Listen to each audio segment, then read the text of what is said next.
Class is now in session. I'm Professor Hockey, and today we're discussing the first day of free agency for the San Jose Sharks. They made multiple signings, though none of them particularly exciting, which is not honestly that much of a surprise. There's no reason for the Sharks to go after a big fish in unrestricted free agency when they obviously aren't looking to be particularly competitive next season.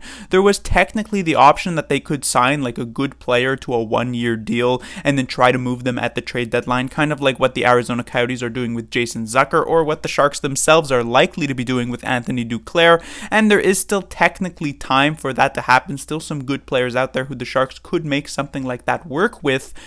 But it seemed as though day one was more so reserved for signing some of these more depth players that we know Mike Grier loves so much. But before we actually get into those signings, there is one other piece of news from today that I do want to talk about at least briefly, which is that the Sharks made yet another trade, certainly not as high profile as the Duclair one from yesterday, but still notable, as the Sharks traded defensive prospect Artemi Kniazev to the Winnipeg Jets in exchange for defensive prospect Leon Gavanka. And it is a bit of a notable trade because, of course, Kniazev is a prospect who has been in the Sharks system for a few years, always seemed to be somewhat close to being able to break into the NHL level, but being kept at the AHL. This past season was a pretty important year for him to try and make that work, but it never really happened. And with the Sharks picking up Henry Thrun and Shakir Mukhamadullin and just sort of generally making him fall down the depth chart, it seems as though Mike Grier did not really like what he sees. Of course, we know Mike Grier, ever since he's come to San Jose, he hasn't necessarily been a big fan of the players who were already here with the Sharks, brought in by Doug Wilson and Doug Wilson Jr.'s scouting staff. And so many of them are they were on short leashes, and it seems as though Kniazev ran out of pull there. Gavanka, on the other hand, is a defenseman, but a couple of years older than Kniazev, so you would expect to be further down the line developmentally. And if we actually take a look at his stats, he did play the entirety of last season in the AHL with the Manitoba Mooseheads, but his statistics were extremely impressive for a defenseman, quite offensive looking, as he led that team in points for a defenseman and just generally looked exceptionally solid. Now, he did technically sign a contract in Germany, I believe last month, but there is a clause for him to be able to get out of that by July 15th if he signs an NHL contract, and that is expected to happen. So it'll be very interesting to see what exactly is the case with Gavanka relating to the Sharks, because the Sharks have a ton of NHL caliber defensemen, not exactly super high talented, but definitely playable at the NHL level. And Gavanka, I imagine, moving from Winnipeg, and the fact that he even signed a contract with Germany to try and play in like their top league, he's going to want to have a chance at the very least of making it onto the Sharks roster, so the Sharks will likely have to give him that. Moving on to the actual contract sign, we have at the top of the list Mackenzie Blackwood, which will start with a couple of more re-signings, I guess, so to speak. Blackwood isn't technically a re-sign since he hasn't been on the team for more than like a week, but this was, big news, the fact that they didn't give him a qualifying offer, primarily because they did not want to pay him $3.3 million. So instead, they signed him as an unrestricted free agent for 2 years at $2.35 million.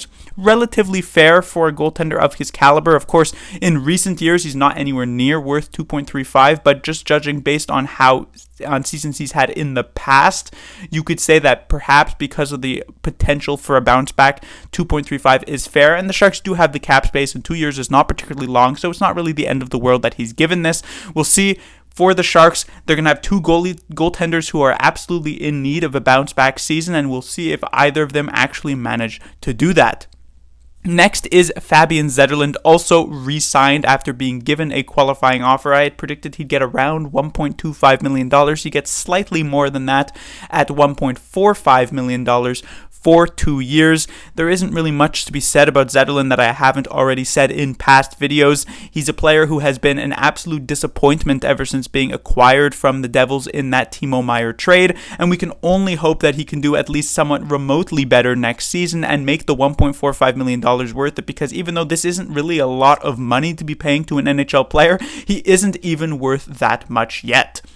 Next, we move on to the actual free agents brought in by the San Jose Sharks. And first up, we have Kyle Burroughs at 3 years for $1.1 million, kind of similar to the Matt Benning deal from last season, though Benning got the extra year at 4 years. Kyle Burroughs is a pretty interesting addition because, of course, like I mentioned, the Sharks have a ton of NHL caliber defensemen, so you may be wondering how Burroughs actually really fits into all of that. Well, very important to mention that Kyle Burroughs is a right-handed defenseman, and even though the Sharks have a ton of defensemen in their system, many of them are left-handed, so much so that for much of last season, the Sharks had to play a bottom pairing with a player playing on their offside because, of course, Karlsson, a right-handed defenseman, could play with near the end of the season Henry Thrun, and Matt Benning, a right-handed defenseman, could play with left-handed defenseman Marc-Edouard Vlasic. But on that bottom pairing, you had Shemek, who's left-handed, McDonald, who's left-handed, Knyzhov, who's left-handed, Shakir Mukhamadullin as a prospect, if you even have hope of him making to the NHL next season, is also left-handed. So bringing in a right-handed guy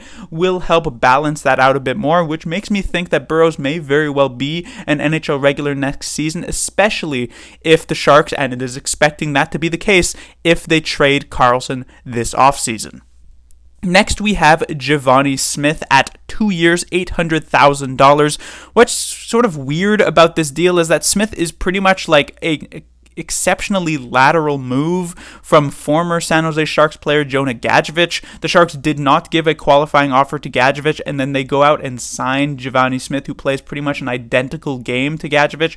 That seems like a bit of a weird choice. I mean, I guess it's a fresh face in the locker room, which is sometimes nice to get, but you're getting a player who's maybe going to put up 10 points in a full season if he plays all 82 games, which is not even a guarantee considering he's not particularly great at hockey like Gadjevich. He's more of like a fourth liner / healthy scratch, and he's also the type of guy who's willing to get into it physically like Gadjevich, and was likely going to pile up, up to like 100 penalty minutes depending on how many games he actually gets this regular season. So again, I guess it's a new face, but this is obviously not really a new look at all for the Sharks as a whole.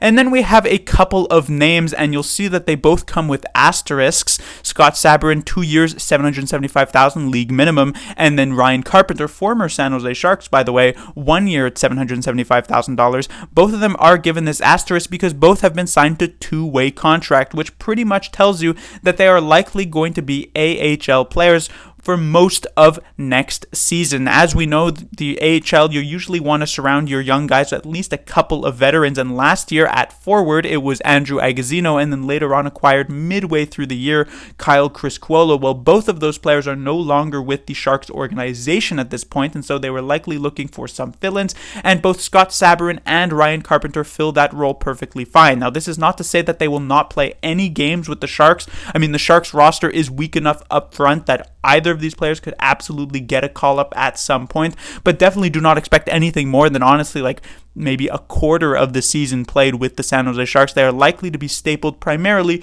with the Barracuda, playing with many of the Sharks' younger players. And so when it comes to this first day of free agency, not really a ton of excitement. The best free agent signing, I guess, was Kyle Burroughs to just sort of help shore up the right-handed side of the Sharks defensively. A couple of the re-signings are, Blackwood, I would say, is to get like mildly excited about, because the fact that the Sharks could end up with actually a pretty good goalie is decently interesting, considering the fact that the Sharks have had goaltending troubles for the past few seasons. But Zetterlund isn't necessarily the most exciting re-signing, and so generally, besides the couple of trades, which were nice to see, it was a bit of a muted day for Greer in free agency. Class dismissed.